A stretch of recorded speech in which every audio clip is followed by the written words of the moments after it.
Sí. Estuvimos moviéndonos constantemente, de unos puntos a otros según nos iban solicitando. En medio de la operación, las tropas nuestras empezaron a recibir fuego de mortero. Ujú. Alguna de ese tipo de fuego llevaba espoleta a tiempos. ¿Qué es lo que pasaba? Que esas granadas caían y explotaban en el aire, con el riesgo para nosotros y también para las tropas españolas. Nos dieron más o menos la posición donde podías estar y nos dirigimos para allá. Nos fuimos hacia allí. Nosotros íbamos volando a cerca de 200 kilómetros por hora Sí. porque no te podías parar, porque había información de ametralladoras pesadas cerca de la zona de la población de Diguanilla, entonces había una amenaza muy grande.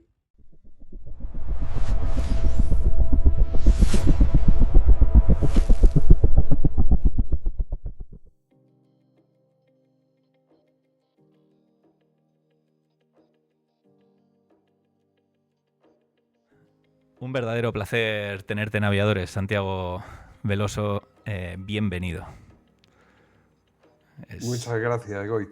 Es un honor estar y compartir mis vivencias con vosotros. y desde luego nosotros disfrutarlas.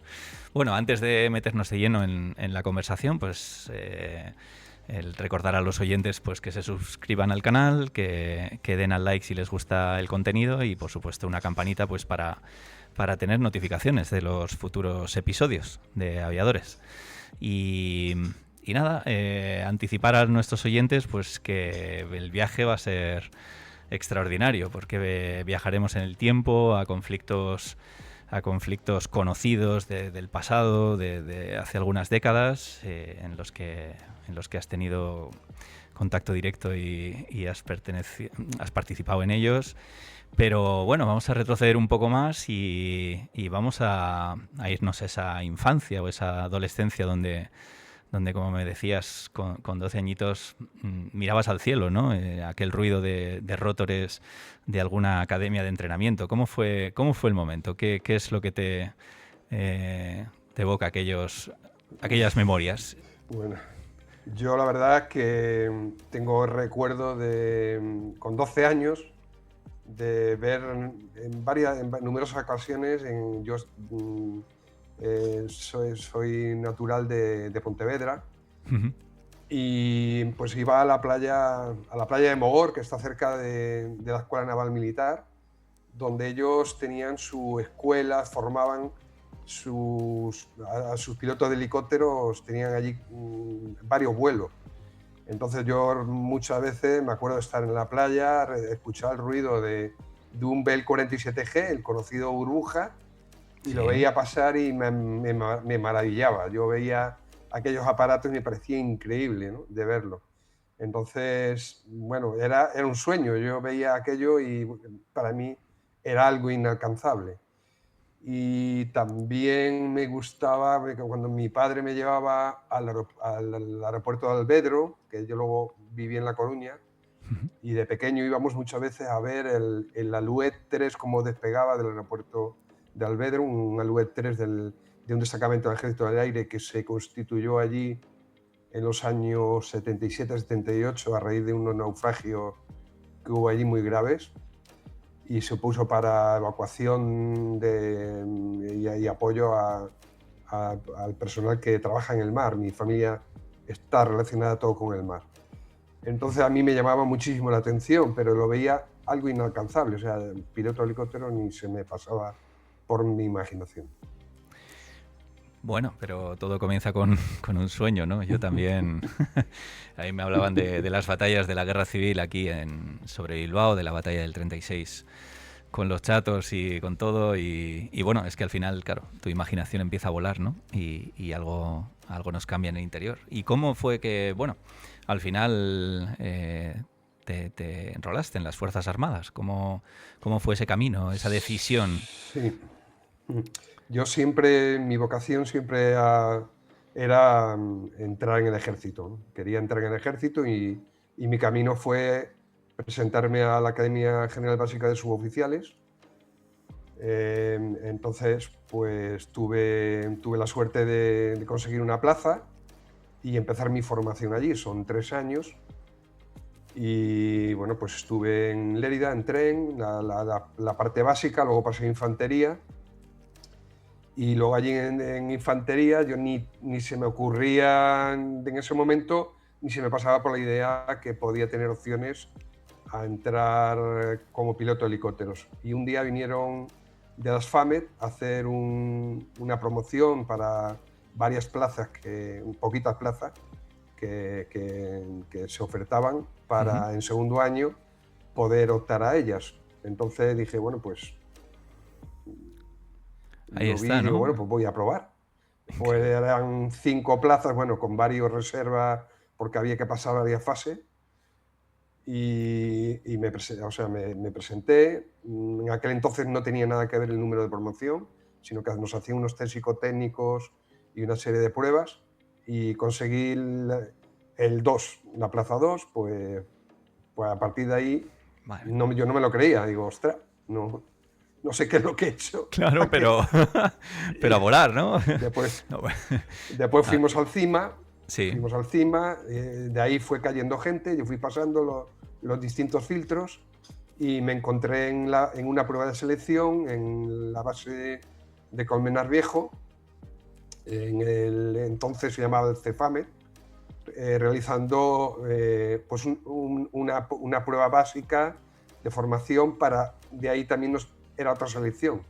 Tenemos que conseguir unos mínimos en actitud de vuelo y bueno, nos iban dando teóricas sobre aeronavegabilidad, sí, etcétera, etcétera. Y bueno, pues fui pasando todos los filtros y al final pues obtuve la plaza y de ahí me mandaron a Granada, a la Escuela de Helicópteros de Ejército del Aire, a Armilla, 4 meses de formación. Joder. Y bueno, me imagino la sensación, ¿no? Me imagino esa sensación de haber pasado esos filtros y estar metido, que no exento de todo lo que te vendría, porque la formación sería muy, muy exigente y todavía no exenta bueno, pues Sí. de riesgos de tal, ¿no? Pero qué fascinante, ¿no? A veces donde igual menos te lo esperas resulta que se te presenta la oportunidad de tu vida, ¿no? ¿Y cómo fueron esos primeros vuelos con helicópteros, esa formación Bueno, para que mí puedes fue recordar? empezamos volando en la fase de selección en Colmenar Viejo con el Kiowa. Empezamos volando con el Kiowa, que por cierto íbamos sin puertas. Me daba una sensación extraña subirme ahí. La primera vez que el helicóptero se levantó, esa sensación de pararse en el aire, Sí. hacer el estacionario, que es lo más complicado al principio, para la primera vez que tú coges unos mandos. A todo el mundo le cuesta bastante conseguir parar el helicóptero. Había que ir consiguiendo unos mínimos, te metían en un cuadro y había que mantenerse ahí. Entonces había muchas veces que el instructor te quitaba los mandos porque no eras capaz de estabilizar. Pero bueno, pues la verdad, porque de lo que se trata es que aprenderlo, buscan a personas que aprendan lo más rápido posible. Hay que tener en cuenta, Claro, que una hora de vuelo es económicamente alta de precio y se intenta que se aprenda rápido y otra serie de cualidades, ¿no? Pues yo fui pasando todos los filtros y la verdad que para mí la sensación de volar, de estar volando por allí, por las inmediaciones de Colmenar Viejo, los instructores se portaron fenomenalmente con nosotros. Tú ten en cuenta que yo era alumno, en aquel entonces estaba en segundo año, era un caballero alumno, no tenía graduación ninguna, y estar al lado de un capitán que te está enseñando y tal. Y la verdad que los instructores eran unos pedazos de profesionales tremendos, de los que yo he aprendido y que les estoy eternamente agradecido. En claro. todas las fases de mi instrucción, la verdad que la calidad de formación es excepcional. Qué pasada. Sí, sí. Qué orgullo, además, de Fuerzas Armadas, ¿verdad? Y bueno, Sí. claro, llegamos a tu primera unidad operativa. ¿Y cuál era la aeronave? ¿Cuál fue el helicóptero? Sí. Bueno, pues cuando terminamos en Armilla, pasamos de nuevo otra vez a Colmenar Viejo, allí otra fase de preparación. Luego terminé, ascendí a sargento en prácticas y me fui un par de meses de prácticas a Logroño, a Sí, Goncillo. a Goncillo. Entonces, bueno, pues estuvimos allí volando y haciendo prácticas también, y ya terminé la fase de la academia y me dieron destino. Y salió una vacante nada más, en infantería éramos 5 y salió solo una vacante. Yo era el más antiguo, salió en Sevilla. Yo mi interés es más al sur, que tenía en aquel entonces estaban en Pontevedra. Así te puedes hacer una idea. Para mí, irme a Sevilla era irme con una mano delante y una mano detrás. No tenía a nadie, no conocía a nadie. Me vine para Sevilla y fui destinado a la UEL 4, que luego se pasaría a ser el batallón de helicóptero de maniobra número 4, porque en diferentes cambios que ha habido de organización en el ejército, pues ahora es la actual denominación, Belma 4, en el que he estado unos 27 años y del que me siento muy orgulloso, y que precisamente el año pasado fue el 50 aniversario de la unidad. Tiene una unidad nueva, pero con mucha historia. Muchísima historia, sin lugar a dudas. La conoceremos ahora. Y bueno, ¿cuál era la aeronave? ¿Cuál fue al principio, digamos, Sí, el caballo de batalla sí, de esa unidad? sí. La montura Sí. era con el UH-1H, el Iroquois, Ujú. el típico helicóptero que se ve en todas las películas de Vietnam. Pues con ese Sí. empecé a aprender, a moverme, 450 horas de vuelo que tuve. Y empezamos a trabajar con esa aeronave en el día a día, diferentes misiones, y la verdad que también un aparato muy seguro. Y lo que pasa es que, claro, que la técnica estaba avanzando, venía por detrás otra máquina más nueva, Claro. y que supuso un antes y un después en el batallón y en las Fuerzas Aeromóviles de Ejército de Tierra también, que fue el Super Puma AS-332. Estamos hablando del año cuando eres destinado a Sevilla, al Sí, cuarto bate. yo llegué destinado en el 85 y los Vale. primeros Super Puma llegaron en el 91. 91. Ahí hubo un impasse en mi vida profesional porque me presenté por promoción interna a la Academia de Oficiales, a la escala media, y ahí tuve un parón de 2 años, que fue el periodo de formación, donde me formé como oficial, un año en la Academia General Militar, del que también me siento muy orgulloso, igual que cuando estuve en la básica, con una formación de excelencia. Y luego otro año volví a la Academia de Infantería para continuar con mi especialidad fundamental, y luego tuve la suerte, cuando salí, que pude volver a pedir vacante y volví a mi batallón, donde había estado como suboficial, volví como oficial. Como oficial. Entonces, y llegué en el momento en que se estaba ya haciendo la transición, el cambio hacia el Super Puma. Yo ya había hecho la transformación, pero llegué y mi incorporación fue inmediata. Llegaba prácticamente formado y bueno, pues empezamos a trabajar desde el primer día ya con esta nueva máquina, que era todo un reto para todos los que estuvimos allí. Claro, con oficiales de mantenimiento incluso también, logística y absolutamente todo, claro. Sí. Además, por no hablar del constructor y tal, ¿y qué diferencias le dabas? Porque claro, el Bell lo conocemos mucho.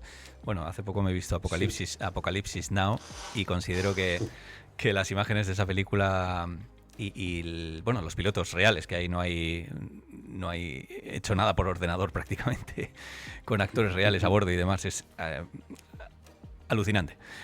Pero bueno, que es un helicóptero tan legendario, ¿no? Y el cambio del Super Puma, ¿qué definirías? Los cambios de ambos helicópteros, un poco para una comprensión de performance, una comprensión de tecnología, de defensa propia, de supervivencia, perdón, en el campo de batalla. En el campo de batalla. Efectivamente. ¿Qué podríamos? Técnicamente, es un helicóptero civil que se ha adaptado para un uso militar, ¿vale? Al principio, bueno, pues había cierto recelo porque a ver cómo iba a funcionar y tal. Pero desde el punto de vista técnico ganábamos muchas cosas. Uh-huh. De momento la planta motor, la planta motriz era un biturbina. Claro. Biturbina, con lo cual se gana en seguridad, ya que dispone de 2 motores. Puede volar con 2 motores, luego contaré anécdota. Yo volaba con Super Puma con un solo motor. Bueno. Y vuela perfectamente. Seguro, seguro, claro. De ahí la redundancia, ¿no? Y entonces gana seguridad, potencia. Es impresionante el cambio que había entre uno y otro. Mayor altitud de vuelo, mayores prestaciones, mayor peso, mayor transporte de personal y materia y cargas externas. Y luego una cosa fundamental que cambiaría totalmente la operabilidad de esta máquina, sí, que estaba capacitado para el vuelo con gafas de visión nocturna, con GVN, que fue el cambio fundamental, uno de los cambios técnicos fundamentales que sufrimos en el batallón y en las FAME, y poder operar 24/7, día y noche. Día y noche, desde luego. Desde luego. Y bueno, y un entrenamiento también, eso, exigente por su parte, ¿no? Toda esa transformación, toda esa capacidad operativa. Claro, esto os estaba, por decirlo de alguna manera, catapultando a ser operativamente muy capaces, y quizá ¿no? un ejército regular dentro de nuestra propia nación a tener operaciones internacionales, ¿verdad? Sí, precisamente en esos años, como sabéis, la profesionalización del ejército se inicia en el año 1996 y se termina en el 2001. Nuestra primera misión llegaría en el 97, primera misión para el batallón. Para las FAME, la primera misión internacional fue en el Kurdistán iraquí, en apoyo a la población kurda. Y para nuestro batallón estaba a punto ya de llegar la primera misión, que sería en Bosnia. Entonces, en todo ese tiempo, la unidad se estaba formando. La unidad no para de formarse. Claro. Va entrando gente, va saliendo gente por edad, por cambios de destinos, etc. Y la gente que no conoce una unidad militar, nosotros no paramos de formarnos. Hay una anécdota de un compañero mío que me decía, yo que me metí en el ejército para no estudiar y estoy con 50 años y no he parado de estudiar. No paras, me siguen examinando. Sí. Te examinan, te exigen idiomas, todo táctica, doctrina, etc. Tú no paras de formarte. Estás constantemente formándote para que en el momento que te llega que te designan para una misión, que te designan para misión a nivel nacional o internacional, pues tienes que estar coordinado, preparado para funcionar al 100%. Sí, desde luego, vamos, en la aviación es una de esas profesiones, ¿no? Que efectivamente no dejas de estudiar, no dejas de relajarte ni un momento, no.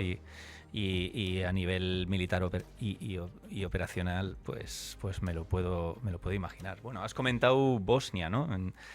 Primeras misiones en el 97 y bueno, primeros despliegues.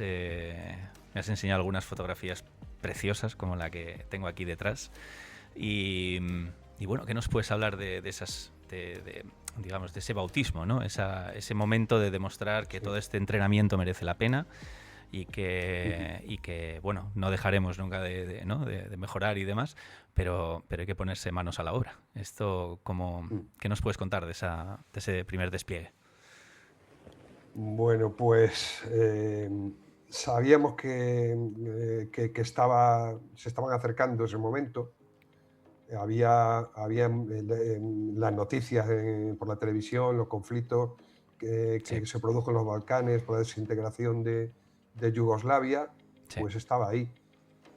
España tenía asumidas una serie de compromisos y bueno, pues llegó un momento en que por decisión de gobierno pues tuvimos que aportar fuerzas y eso al final me llegó a mí. Ujú. Pues me acuerdo perfectamente, mi capitán llega, me llama, me dice, estás designado, vas a formar parte de la primera unidad que va a salir expedicionaria, que va a salir por primera vez. ¿Vale? Para mí fue un orgullo que me eligieran, porque en la unidad había mucha gente que quería ir de forma voluntaria porque es una forma, es como el ser cirujano o ser arquitecto y nunca construir un Claro, edificio. claro. Pues en nuestro caso igual, estamos deseando poner en práctica todo lo que tú diariamente te estás formando. Entonces, bueno, pues llegó ese momento y la verdad que la primera misión fue también un antes y un después para todas las fuerzas aeromóviles del Ejército de Tierra. Hay que pensar que había que mover todos los medios, una unidad de helicópteros desplegarla fuera del territorio nacional, llevarla allí, operar allí, llevar toda la logística, combustible, plana mayor, etcétera, etcétera, todos los medios que se necesita para una pequeña unidad estar funcionando en un teatro de operaciones. Entonces, SPAEL fue la punta de lanza, el SPAEL 1, Spy la 1. punta de lanza de todo lo que llegaría después. Ahí aprendimos mucho, mucho. Muchísimo. Madre mía. Eso es lo que hemos dicho de un ejército, un cambio increíble y que bueno, eso, lo soportasteis vosotros y lo que aprendisteis, ¿no? ¿Alguna anécdota? Porque entiendo que estabais, sí, bueno, habrá infinidad, ¿no? Pero entiendo que, claro, estabais en cooperación, bueno, ¿cuál era Sí, exactamente el escenario? ¿Dónde os movíais? Yo conozco un poco por algunos destinos que hemos tenido por vale. allí, pero Sí. ¿cuál era esas funciones? Y bueno, pues en ese primer despliegue, algo así que recuerdas que dices, bueno, ya estamos aquí funcionando y además con... Nosotros hubo dos, el despliegue de nuestra pequeña unidad fue de dos formas. Los helicópteros los llevamos en vuelo, fuimos en vuelo hasta la costa de Croacia, en Ploče, Ajá. que está al sur de Mostar, pegado en la costa, donde ahí estaba desplegado una unidad de helicópteros francesa, a la Ujú. cual nos acogimos. Nosotros estábamos en ese despliegue en la división multinacional Salamandra, Ujú. que lideraba Francia, con cuartel general en Mostar, y nuestra unidad de helicópteros estaba basada una parte en Mostar y otra parte en Ploče en Croacia. Y bueno, pues fuimos en vuelo la parte, lo que son los helicópteros, y en barco fue la parte del contingente logístico que llevó allí algunos vehículos, etc. Y también llegaron también en vuelos a Mostar y tal. Allí nos desplegamos, no teníamos prácticamente, era nuestra primera experiencia, una tienda de campaña, adaptarnos allí y la verdad es que llegamos y los franceses nos recibieron allí como si fuéramos una unidad hermana de ellos. La integración, hay que tener en cuenta que el material europeo que tenían el mismo material que nosotros. Sí. Ellos tenían Super Puma y nosotros teníamos Super Puma, ¿vale? Allí también había, en Bosnia, el batallón multinacional también estaba formado, además de Francia, España, estaba Italia y Alemania, con el Super Stallion Alemania y el AB-212 los italianos. Sí. Y bueno, pues todo eso era lo que históricamente fue el primer batallón multinacional de helicópteros, en el que varios países europeos pudimos trabajar conjuntamente, ¿vale? Entonces, con todas las unidades, con todos, tuvimos que ir adaptando nuestros procedimientos de vuelo. Estoy hablando de vuelo diurno, nocturno, visual e instrumental. Recorrimos todo el escenario de Bosnia, Sarajevo, al norte, al sur, realizando misiones de todo tipo, misiones de evacuación sanitaria, transporte de autoridades, transporte de tropas. Y bueno, pues hay un reto muy grande, fue adaptarnos a los procedimientos de la OTAN que ya estaban implementados. Y bueno, pues el tema de los idiomas, fundamental. A Claro. mí, me vino muy bien también, yo hablo francés. Entonces, tanto el otro oficial que venía conmigo y yo hablábamos francés fluido y eso nos abrió muchas puertas. Además, el vuelo, todo lo que era el vuelo, había que hablar en inglés aeronáutico. Sí. Y la primera vez que salimos fuera, para nosotros había mucha la jerga aeronáutica, muchas cosas que a nivel de, que tú lo conoces perfectamente, Sí. aeronáutico, Sí. pues hay palabras determinadas y bueno, esto... Sí, brevities, ¿no? Los brevities aprendiendo. de la OTAN que van modificándose también, pero claro, todo esto tienes que incluso ponerlo en práctica, claro. Es que, sí.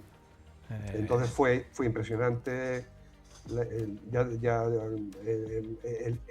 tener la misma máquina, el volar en patrulla con unidades francesas y poder...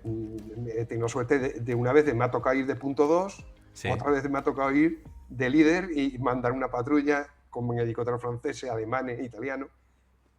Wow. Fue yo, si me lo tienen que... Yo eso me lo hubiese imaginado cuando yo estaba en la playa de Mogor con 12 años. Claro, sí. Pero... Pues no me lo hubiera imaginado. Entonces, bueno, pues la verdad que trabajamos muy bien, súper integrados, éramos una unidad más, éramos hecho servicio porque no se limita, nuestro trabajo de piloto no se limita a esto. También ocupamos distintos puestos tácticos. Puedes estar en la unidad de vuelo como piloto o puedes estar en logística, en operaciones, ser oficial de operaciones o suboficial en un puesto determinado, combustible, contra incendios, claro. Inteligencia, etcétera. O sea, nosotros pasamos por un montón de puestos y allí a mí me tocó estar de oficial de vuelo, pues coordinando todas las operaciones, llevando toda la información de todas las operaciones que en la división multinacional estaba realizando nuestro batallón, aquí en aquel entonces. O sea, claro. es increíble, ¿no? Estar en trabajando faena total, sí. En faena total, sí. Qué pasada. Y bueno, primeras misiones, ¿no? Has dicho de rescate, de salvamento, y notabais sí. El efecto de lo que allí estaba ocurriendo. Sí, bueno, allí lo peor, lo más complicado que en Bosnia, en lo que es el escenario, fue un escenario muy exigente desde el punto de vista meteorológico. Ajá. Hay que tener en cuenta que nosotros volamos de día y de noche, una zona montañosa. A veces había que los vuelos, no todos los vuelos se podían hacer instrumental por tema de engelamiento, claro. De una serie de condiciones. El país había sufrido una guerra. En las guerras lo primero que desaparece son las radioayudas, la ayuda del BOR, claro. el NDB, toda la radioayuda, eso lo primero que desaparece en un conflicto. Entonces no hay radioayudas para hacer un vuelo instrumental y salvar una zona montañosa para llegar a otra, metido en nube, etcétera. Entonces, bueno, pues ahí se implementan a nivel militar una serie de medios, como puede ser el TACAN, te sonará. Sí. El TACAN, que es que igual es como un bordemé, o luego los GCA. El GCA, no sé si has realizado alguna aproximación por No he tenido, pues no el he tenido el GCA es placer un... y me parece que están involucradas, o bueno, tienen que estar involucrados dos personas muy concentrados. Pero bueno, si Sí, quieres describirlo, porque sí. yo no he tenido la ocasión de hacerlo, he escuchado mucho, he Pues, escuchado... o sea, tú imagínate que sobre llegar a una zona, todas las cartas de aproximación no valen, porque ya no puedes hacer nada, aunque ahora mismo, y ya en aquel entonces, está el GPS que puede sustituir en un momento determinado alguna de esas redes de ayudas. Y bueno, pues había una ayuda para recuperar un helicóptero cuando tú tienes que llegar a una zona que por meteorología, la zona muy montañosa, tienes que pasar de Sarajevo a Mostar cruzando montaña a 9.000 pies, Sí, que era la aerovía que teníamos establecida. Y luego para recuperarte a la base, pues solicitabas GCA y te van dando vectores y vas haciendo la aproximación donde el controlador es el que lleva la aeronave. Tú vas claro, haciendo lo que el controlador te dice, pero el que tiene la responsabilidad en ese momento es el controlador. Un claro. controlador francés, un controlador americano, controlador alemán, que te van dando instrucciones y tú manteniendo los parámetros, todo esto en condiciones IMC. Entonces fue muy exigente y donde las condiciones meteorológicas eran complicadas. Ten en cuenta que, por ejemplo, volar, hay algunas fotos que te he puesto, que tú Sí, salías de Mostar, te metías por el valle del río Neretva, sí. que va haciendo una curva, me lo sé de memoria, llega a Konjik, el collado de Bradina, luego bajas y ya te vas llegando, cuando ibas en visual, para llegar a Sarajevo, para sacar a alguien con alguien herido,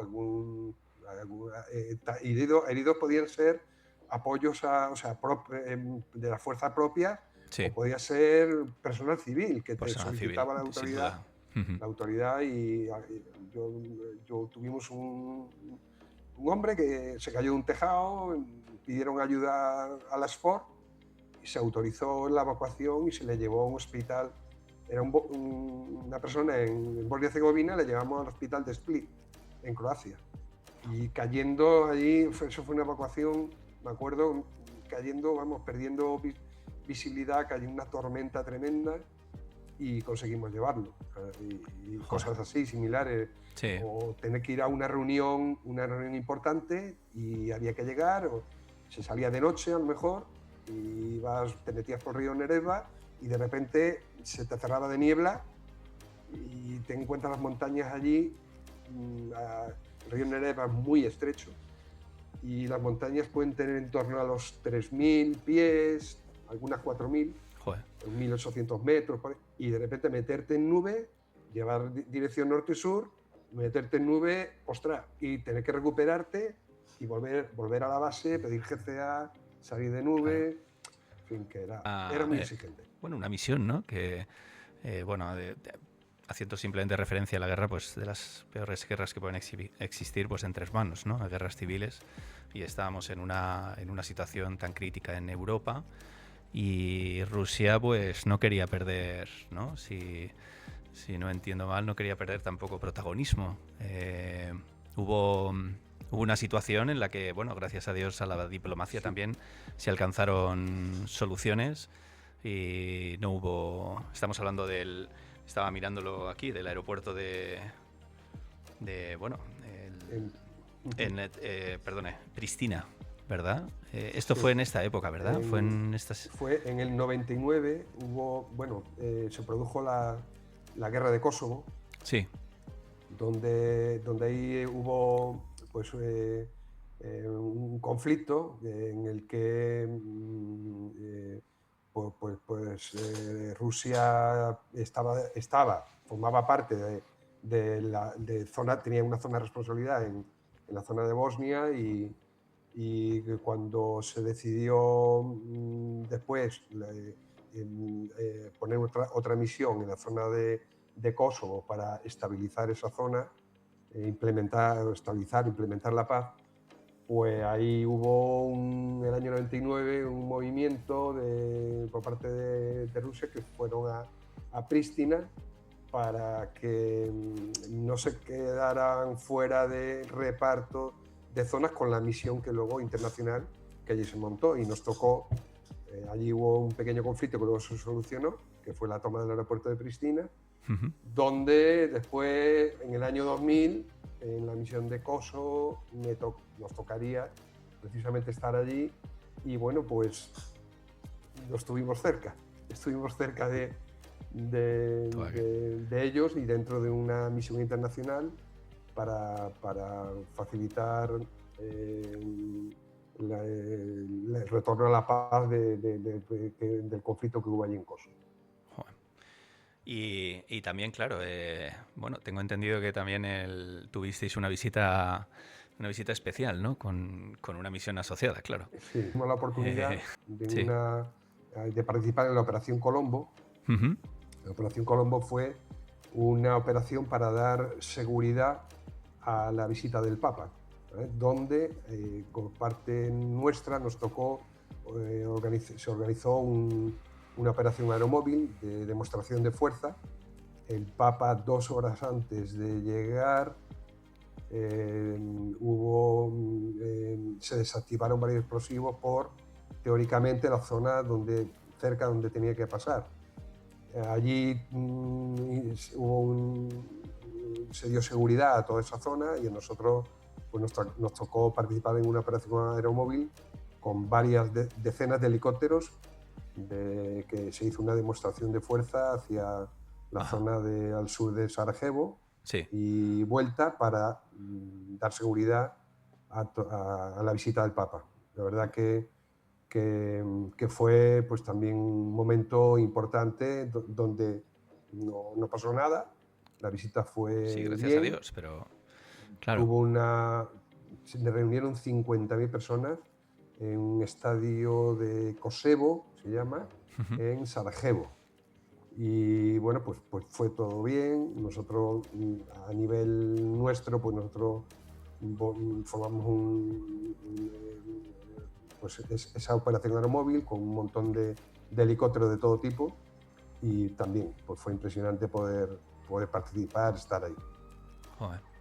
Sí, sí. Fue en esta situación donde creo que tuvisteis una vez un invitado a bordo, del cual se enamoró del vuelo de helicópteros, muy diferente al suyo. ¿Fue en esta, Santiago? Eso fue en Kirguistán. De acuerdo. En Kirguistán. En Kirguistán fue otra de las misiones muy, muy desconocida dentro de la Operación Libertad Duradera. Sí. Esto fue fue después de Kosovo, en el 2002. En 2002. Es un país que está en Asia. Fue la operación más lejana que hemos hecho, logísticamente complicada. Fuimos en un Antonov, metimos los 4 helicópteros dentro de un Antonov. Llegamos allí y en 24 horas estábamos operativos. Aquí hago mención especial al personal de mantenimiento, claro, de helicópteros, los especialistas de helicópteros, claro, que eran los compañeros codo con codo. Unos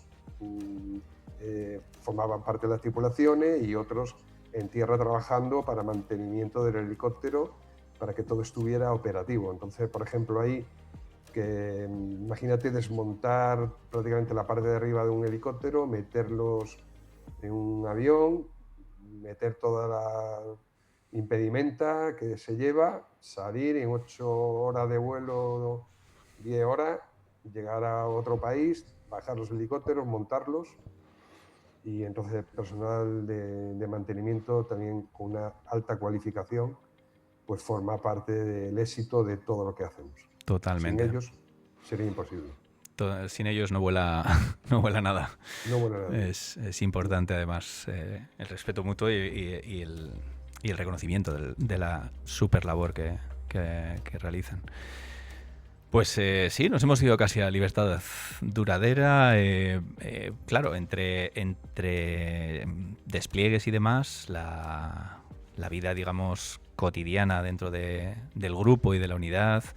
Entiendo una vida privada, familia. Esto ha tenido que ser duro, ¿no? Pero ¿qué tipo de rutinas llevabais entre despliegues? Me imagino que entrenamiento, pero también misiones incluidas dentro de nuestro propio territorio que sorprenden. Al final no exentas de la misma pericia, el mismo riesgo y todo, ¿no? Sí. Nosotros tuvimos durante varios años, creo que se sigue haciendo, bueno, sí, se sigue manteniendo un helicóptero en alerta. Sí. Muchas veces me ha tocado alguna que otra evacuación sanitaria de apoyo a Ceuta y Melilla. Y hemos tenido alguna evacuación en muy malas condiciones meteorológicas. Y bueno, pues hemos podido apoyar a veces a esas solicitudes de evacuación, que algunas de ellas eran complicadas. Algún accidente de tráfico, y entonces nos llamaban, porque nosotros en aquel entonces teníamos capacidad para volar día y noche. Sí. Una de ellas recuerdo salir el día de Reyes a las 3 de la mañana. El día de Reyes a las 3 de la mañana. Salir cayendo chuzo de punta, salir hacia Vejer, y en Vejer empezar a bajar, salir de nubes, y luego pues pasar a gafa de visión nocturna, llegar a Ceuta, recoger el herido, llevarlo al hospital de Sevilla. Y bueno, en mi caso, pero cualquiera de mis compañeros, muchas veces hemos tenido más de una evacuación de ese tipo. Luego las maniobras que hacíamos en diferentes centros de adiestramiento, como en Zaragoza, en Chinchilla, Claro. en Cerro, y la instrucción y la formación que nosotros solemos llevar para estar preparados para cuando hay que estar en la misión. Eso es el día a día de la unidad, formándote, la instrucción, el número de vuelos que había que hacer anualmente, gafa de visión nocturna, instrumental, visual, cargas externas y el mantenimiento de la capacidad operativa diario. Entonces, bueno, pues en medio de eso, pues atender a la familia. Claro, por supuesto. Que también tienen su mérito y sus medallas, se merecen también, estar ahí esperando. Y claro, efectivamente, el entrenamiento, entiendo, no solamente, unidades especiales, transporte de tropas, desconozco si lanzamiento de paracaidistas, infiltración. Sí, y luego, por supuesto, el helicóptero tenía capacidad de defensa propia, mutua y de apoyo aéreo cercano, ¿verdad? Tenía configuración con torreta artillada y tal. Me entiendo que todos ellos, como equipo, como unidad, también un entrenamiento necesario para que esta gente esté preparada, ¿no? Sí, cuando poco antes de la misión, la misión que hicimos en Irak, poco antes, se vio la necesidad de dotar a los helicópteros de armamento de autoprotección, ametralladoras de 7,62 milímetros, que ya en su día, cuando teníamos los UH-1H, las teníamos. Sí. Pero cuando llegaron los Super Puma, pues poco a poco hubo que ir adaptando esa necesidad, y eso empezamos a trabajarlo poco antes de ir a Irak, donde se ordenó formar a tripulaciones con 2 operadores de a bordo, operador de a bordo tiradores, con ametralladoras, homologar todo ese material, trabajar, vuelvo a repetir, trabajar de día y de noche. Entonces, con personal de la compañía de plana mayor, personal de tropa, se les formó Sí, como tiradores y pasaron a formar parte de la tripulación. La tripulación de ser de 3 personas, piloto, copiloto y mecánico, pues pasó a ser de 5, ajá, donde era fundamental disponer de estos medios de autoprotección para poder operar en zonas sí, donde haya cierta amenaza, claro, para protegernos de esa amenaza, ¿eh? Repito, claro, son ametralladoras de autoprotección. claro, claro. O sea, es para un apoyo cercano. Sí, sí, sí, increíble. Bueno, pues llega el momento también otra vez de partir, con el entrenamiento previo que eso conlleva. No es de un día para Sí. otro, aunque en ocasiones ha sido. Auténticos retos logísticos como los que has contado, de llevar las aeronaves hasta el lugar de operación y demás. Y llegan momentos bueno, hablamos de Irak, 2004, hablamos de Afganistán, países que, bueno, todos conocemos, pues bueno, tanto casi de las películas como bueno, de la historia en sí, ¿no? Y primero llega Irak en 2004. ¿Qué nos puedes hablar de aquel despliegue? Entiendo que fue en Diwanilla, ¿puede ser? Eh, En Diguanilla, sí. Sí, a mí me tocó la tercera rotación, llevamos ya 2 rotaciones de 4 meses, sí, y bueno, pues allí se esperaba un escenario hostil, complicado, con vuelo, tomas en polvo. Es muy difícil, tanto ahí en Irak, ese territorio, como en Afganistán. Lo que es las tomas y despegues es impresionante.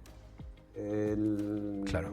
La pérdida de visibilidad que se tiene al entrar o salir, dependiendo de la zona donde vas a entrar.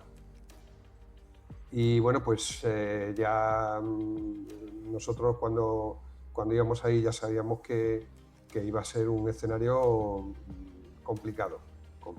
Nos formamos, nos Ujú. preparamos, llevamos todo nuestro personal preparado y bueno, pues fuimos allí en cumplimiento de, la- de las obligaciones adquiridas y que tenemos que acudir allí y hacer nuestra misión.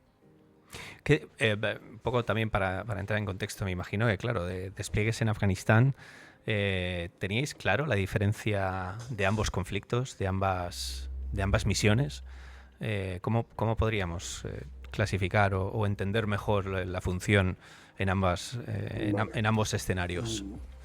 Mm, para nosotros es lo mismo que cuando tú vas a operar. Te dicen, te viene un enfermo y te dice, este es el enfermo y le tienes que hacer aquí tienes que hacer un trasplante de hígado y aquí un trasplante de corazón.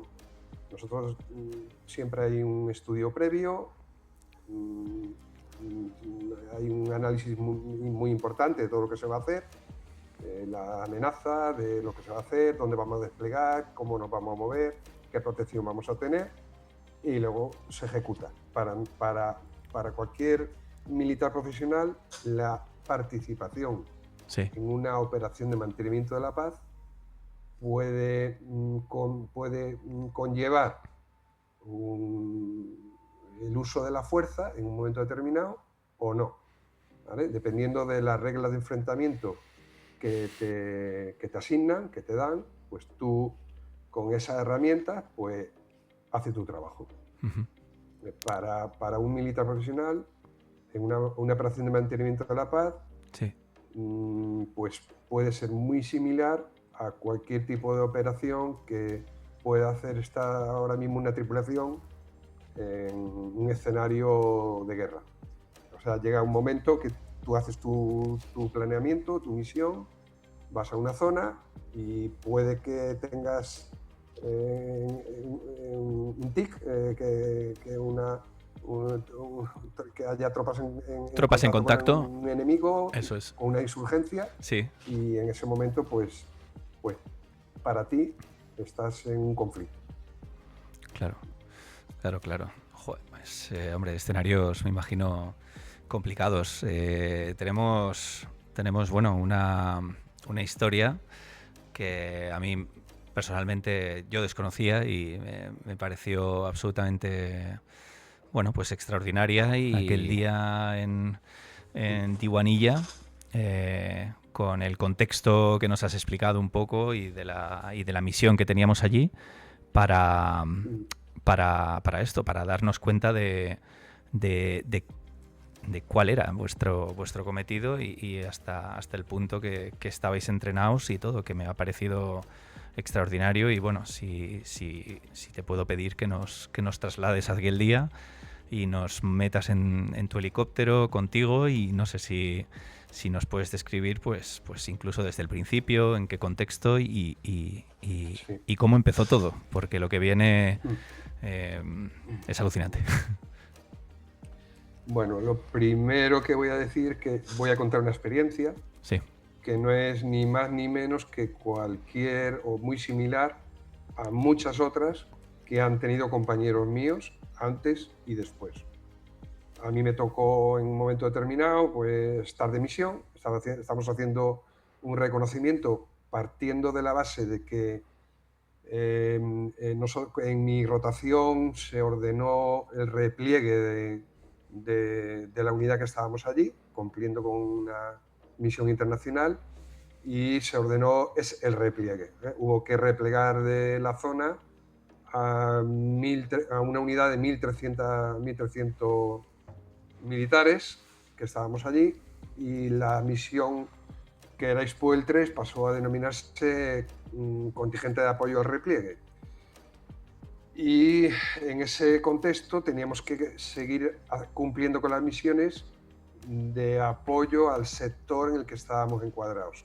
Entonces nosotros en aquel momento estábamos realizando reconocimientos de unas rutas que eran fundamentales para la misión, para el movimiento de tropas y fuerzas, y a su vez el reconocimiento de otra ruta que iba a ser la principal y la alternativa de repliegue de las fuerzas españolas en abril del 2004. Pues bueno, pues ese día estábamos realizando un reconocimiento. Ese reconocimiento normalmente no tenía por qué, pero podía coincidir que era en base a unidades de caballería que serían con vehículos blindados reconociendo esa ruta para comprobar que estaba libre, que no había amenazas, etc. Y luego, por otro lado, había un reconocimiento que podía ser diurno o podía ser nocturno. Bueno, pues a mí me tocó que cuando ya estaba regresando me había cruzado con la unidad de caballería a primera hora. Era un vuelo de cerca de 3 horas, un reconocimiento muy largo. Se veía que se comprobaba que la ruta estaba bien. Algunas veces te encontrabas que algún puente lo habían destruido, había que notificarlo. Y las milicias, bueno, pues, entiendo. Cuando estaba de regreso, pues por la radio de la malla interna de la unidad, escuchó que al jefe de la unidad de caballería que estaba informando de que en una zona determinada había sufrido un ataque, ¿vale? Una emboscada en la que empezaron a pedir apoyo y informando de la zona donde estaba. Yo inmediatamente yo iba de jefe de patrulla de 2 helicópteros, y a mi punto 2 le dije que fuera, mientras yo iba metiendo datos en el navegador de vuelo, pues le dije ir mirando en el mapa, situar el punto que acaban de pasar por coordenadas, y nosotros estábamos llegando a la base y con poco combustible.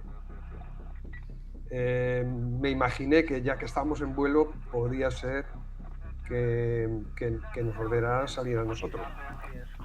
Posiblemente, digo, bueno, esto yo creo que nos van a mandar mandar salir, esto lo pensaba yo. Y ya directamente yo empecé ya, mientras nos acercábamos a la base, pues ya empecé a tener preparado posible apoyo, que podía ser o no. Entonces estábamos aterrizando, solicité repostaje en caliente sin parar motores, y me bajé del helicóptero y en ese momento llegaba el oficial de operaciones de mi unidad, donde me dio las órdenes. La revisé, las leí rápido, me dieron cuatro instrucciones, repostamos los 2 helicópteros de forma rápida, reuní a mi punto 2, al otro oficial, nos sentamos, en 5 minutos vimos un poquito lo que íbamos a hacer, y terminamos de repostar, nos preparamos, municionamos, municionar, ya estaba municionado, Sí. y salimos a la zona donde estaba produciendo el intercambio de disparos entre la unidad nuestra y la insurgencia que estaba allí hostigando a nuestras tropas. Ajá. Pues llegamos allí, contactamos por radio con ellos, hicimos un apoyo por el fuego a una zona desde donde ellos estaban recibiendo fuego también. Conseguimos que ese enemigo, que no llegamos a ver, se fuera, y pasamos a una zona de espera.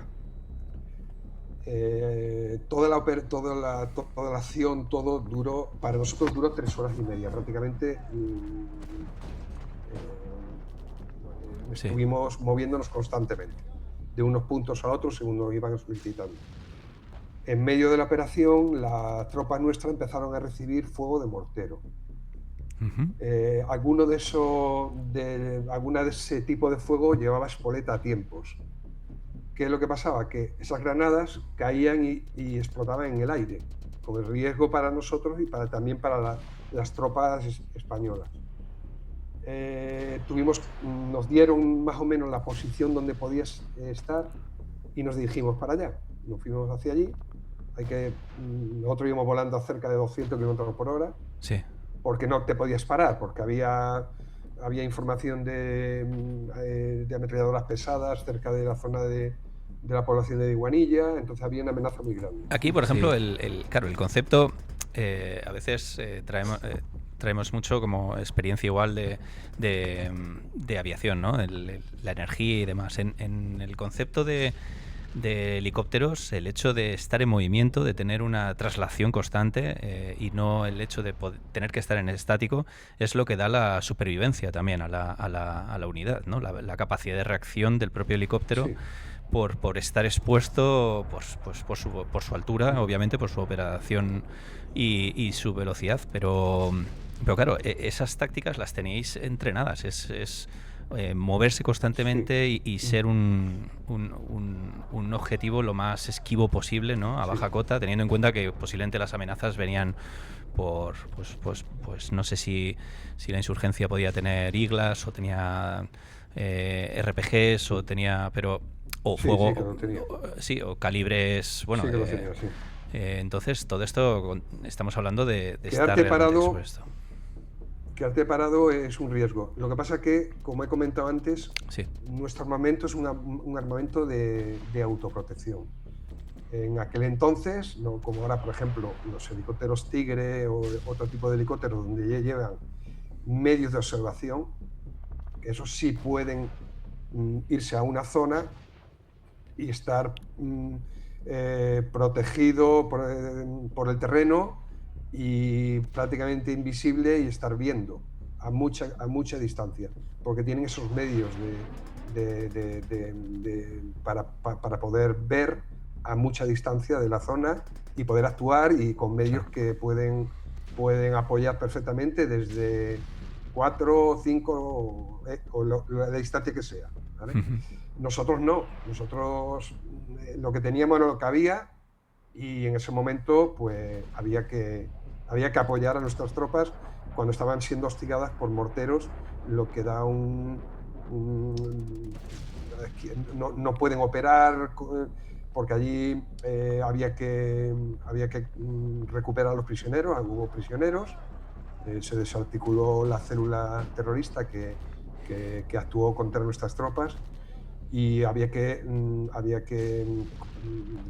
coger esos prisioneros, llevárselos, sacarlos de ahí. Y en medio de todo esto había tropas en tierra, pie a tierra, donde tenían que actuar. Que por cierto, la unidad de caballería, la persona que el mando que la llevaba, fue impresionante lo que vivimos allí. No voy a dar más datos, pues no puedo dar más datos.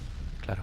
Pero fue algo impresionante. Una profesionalidad y un valor, me entiendo.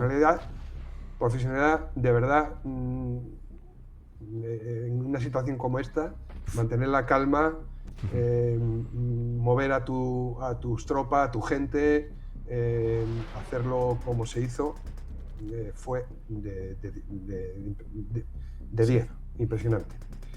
Entonces, bueno, pues sé que esta persona que estaba ahí al mando, pues ha alcanzado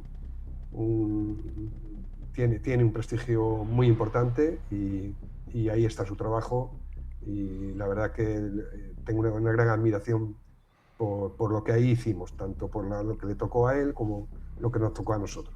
Claro. Y bueno, pues nosotros, en nuestro caso, nos dirigimos hacia la zona donde estaba el objetivo y allí nos encontramos que en esa zona había el enemigo busca siempre protegerse de lo mejor que puede, y la insurgencia se infiltra en medio de la población civil. Claro. Tú no puedes hacer fuego directamente donde hay población civil, tienes que te encuentras con esta situación. Nosotros llegamos allí a la zona, llegué a ver los morteros cómo se caían porque el enemigo salía corriendo, fueron décimas de segundo, se escondían, pero estaban en medio de una pequeña aldea, casas donde había población civil, y bueno, pues nosotros abrimos fuego, pero fuera de la zona sin riesgo para la población civil, y con eso conseguimos que se fueran de allí. De hecho, no volvieron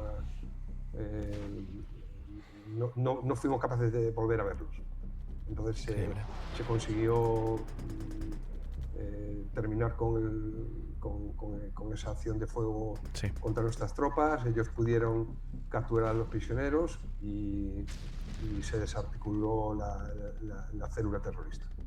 Y eso fue lo que me encontré, lo que estuve, y bueno, pues tuvo cierta trascendencia y bueno, pues yo estoy muy orgulloso, pero bueno, igual que la mía hay muchas más acciones que están ahí, están en la hoja de servicio de cada uno, y yo en la mía pues tengo escrito esto. Pues bueno, los pelos de punta. Y bueno, tripulación 5 a bordo, volvisteis los 2 helicópteros a base, entiendo. Sí. Y nada, tenéis una compañera también a bordo, artillera. Sí. Mi tripulación eran dos aeronaves, como estaba comentando. Tenía mis compañeros totalmente involucrados en la operación. Ahí cada uno hizo lo que tenía que hacer. Había una mujer de las primeras tiradoras, operador tirador de a bordo, que hizo un trabajo excepcional, igual que el resto de los compañeros que estábamos allí. Todo el mundo estuvo en su sitio, hizo lo que tenía que hacer, y no hubo ninguna pega. No pensamos en nada, ni nada, ejecutar la misión, dar protección a nuestras tropas, lo que nosotros nos tocó hacer, y ya está. Sí, exacto. Hicimos un debriefing Era una de las cosas, ¿no? que te quería, la adrenalina, ¿no? El valor, el deber que te entra, el entrenamiento, que es un poco lo que nos pasa también a todos los profesionales de la aviación, ¿no? Que nos entrenamos también en los peores escenarios para luego poder reaccionar, si cabe, pues como un robot, ¿no? obviamente no dejamos de ser humanos. Quizás si nos paramos a pensar, pues te pueden entrar miedos, temores o empiezas a acordarte de tus seres queridos en una situación así, ¿no? Pero sí, me comentas que el deber estaba, o sea, el deber, la reacción es Ahí, instantánea y de trabajo es increíble. ahí cuando estás en situaciones de ese tipo, pues bueno, lo primero hay que tener en cuenta en las FAME que nosotros estamos codo con codo. Tú Claro. estás con un compañero que casi te tocas con el hombro, codo con codo, convives 24 horas durante varios meses en tu unidad o allí. Convives con las tropas que están en tierra, que conoces a muchos de ellos, son compañeros tuyos. Tú conoces, en muchos casos conoces, sabes quién está al lado, por detrás de los mandos, llevando los mandos del Sí. helicóptero.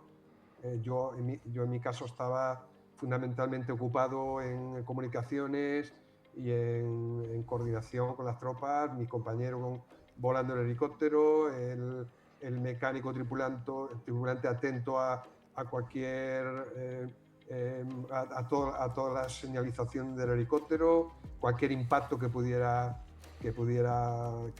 dar, que podía provocar una emergencia Ujú. por un corte de algún sistema, y los operadores de a bordo en su sitio, en la coordinación de las voces de mando a la hora de ejecutar o ordenar abrir fuego, o sea, todo eso en un momento.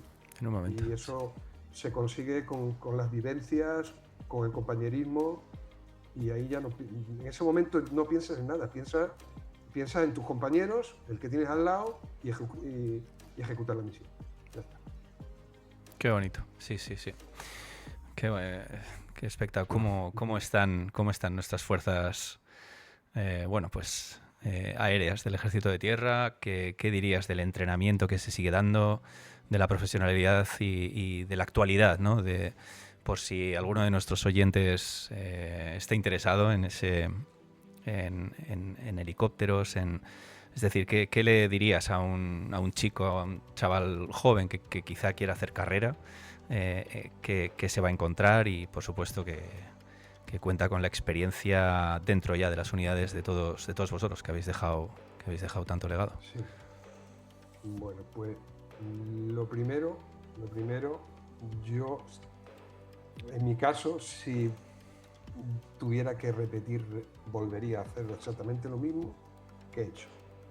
Estoy súper orgulloso de haber servido en las Fuerzas Móviles del Ejército de Tierra, y a todo aquel que quiera, que desee formar parte de ellas, ya sea como piloto, como mecánico, como tripulante, como personal de logística, cualquiera de ellos.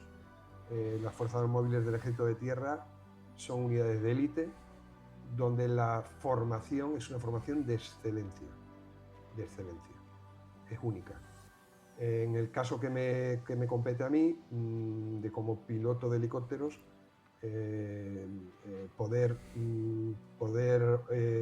optar a esta especialidad, pues la verdad que te llena muchísimo, es un trabajo muy bonito y que tiene que ir ligado a dos conceptos: la vocación y el amor a la patria. Porque en un momento determinado tienes que ser fiel al juramento que empeñas. Claro. Cuando en una situación como la que he comentado se te plantea, tú tienes que saber que la gente depende de ti y tú dependes también de los que están abajo. Claro. Y tienes que cumplir con tu misión. Entonces tiene que haber, aparte de que te guste volar, tiene que haber un concepto de vocación, el concepto de amor a la patria y de servicio, que es servir al bienestar común, en este caso dando seguridad a nuestra población. La seguridad de nuestro Estado está en sus Fuerzas Armadas, nosotros en lo que hacemos. Claro. Entonces, poder tener la oportunidad de formarte como piloto de helicópteros, servir en las Fuerzas Móviles del Ejército de Tierra, yo creo que es de lo más bonito que se puede hacer. Yo volvería a hacerlo otra vez. Dije Claro, que me encantó. El vuelo de helicóptero es un vuelo muy bonito, muy bonito, sí.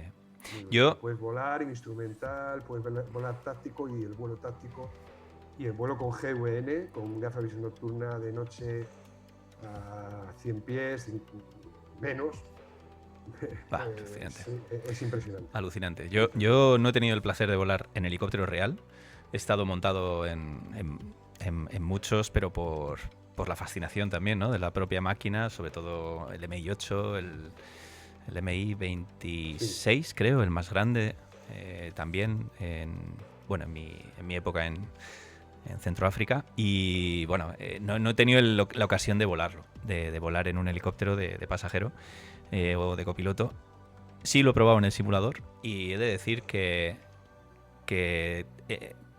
cuando me formé como piloto no pensé nunca en la opción de helicópteros, nunca. Pero he de decir que me alucina. O sea, me alucina el hecho de volar porque es como si estuvieras en contacto con la orografía, en contacto con a la distancia a la que vuelas, la capacidad, la versatilidad de volar. Vuelas lento comparado con un avión de caza, obviamente, pero la sí, sensación de velocidad es también elevada, ya que la altitud es bajísima. Y esas transiciones y sí. demás en el simulador siempre me ha parecido un reto personal, además, ahora helicópteros que ahora tienen pues también unos automatismos y tal, ¿no? Pero he de decir que el que tenga curiosidad son fascinantes, son muy divertidos, muy divertidos. Sí, el vuelo táctico Sí. es impresionante cuando te pegas al terreno, cuando te pegas bastante al terreno, unas altitudes de seguridad, hay una serie de- de listones que nos ponemos dependiendo, por llamarlo de alguna manera, dependiendo de visibilidad, día, noche, etcétera. Y bueno, pero volando un vuelo táctico pegado al terreno a 200 por hora, es súper exigente Sí. y te da una sensación bestial. Y de repente pararte, hacer una transición, pararte, un frenado táctico, cambiar 180, 90 grados en el mismo sitio, es Sí, impresionante sí, y es un vuelo súper divertido y luego que te permite obtener una seguridad táctica muy buena con respecto a otro tipo de aparato. De sí, sí, verdad que es un vuelo, vamos, yo ya no vuelo, ya sí, lo he echado de menos, pero lo he hecho de menos, lo he claro, hecho mucho de menos, ya se acabó, pero me gustaría volver a sentarme otra vez y volver a tener la sensación. claro, claro. Pero O sea que se acabó, para mí se acabó ya. entonces volveríamos a repetirlo, ¿no? ¿Volverías a repetir tu Sí, sí, carrera profesional? sí, sí, sí, sí, totalmente, totalmente. Y Bastante. más ahora con los medios, me tocó también un cambio muy importante que fue el tema de la simulación. Ujú. La simulación es apasionante, es un mundo apasionante. He tenido la suerte de volar en simulador en Noruega, de AS332, en Suiza, donde aprendí muchísimo con un piloto suizo que estaba allí sobre el tema de emergencias, todo el tema de emergencia, todo el tema de trabajo en cabina. La simulación es el futuro, Sí, porque la hora de vuelo es carísima y de esta manera te puedes entrenar la coordinación entre toda la tripulación y donde además después del simulador de Suiza me califiqué como instructor en el simulador de vuelo en Marignane, en Francia, en aeroespacial, también con los franceses, donde me encontré un capitán que, que había sido compañero mío en Bosnia y estaba ya en la vida civil trabajando allí, por cierto. Y bueno, fue mira tú. anécdota y vivencia. Mantengo amistades con algunos de los compañeros que he tenido en diferentes misiones a nivel de franceses Claro, eh, y de otros países. claro, Y claro. bueno, pues la simulación es muy importante. Y el último salto grandísimo es la Academia de Aviación del Ejército de Tierra en Colmenar Viejo, con un centro de simulación, con distintos simuladores de las aeronaves que estamos operando ahora del NH90, que ya está aquí. Y Maquinón, son maquinón. simuladores impresionantes, no ya para trabajar emergencias, sino para trabajar incluso vuelo en patrulla, en un ambiente táctico exigente, se puede simular. Pues bueno, antes de terminar, volveremos a ese vuelo con ese compañero en Kazajstán, ¿fue?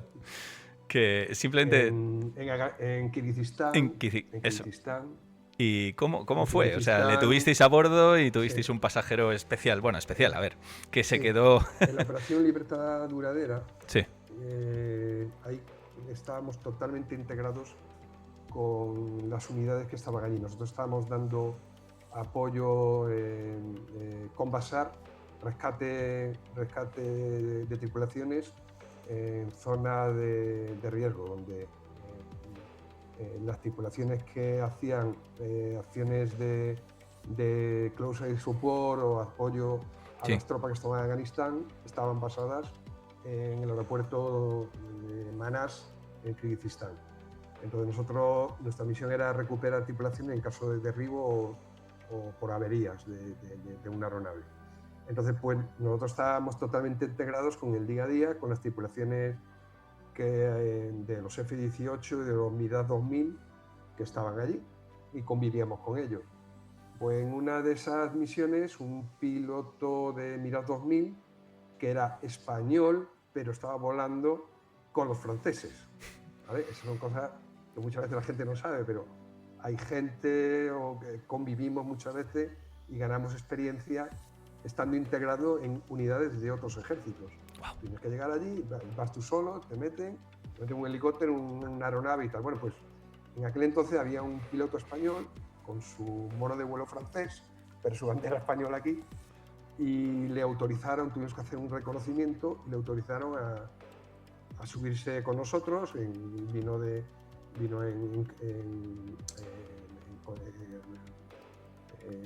la bodega del helicóptero viendo Sí. el vuelo, teníamos que volar por una zona, allí estábamos volando, ahí llegamos a tener que pasar montañas de cerca de 14.500 pies Claro, de altura. claro, en esa región.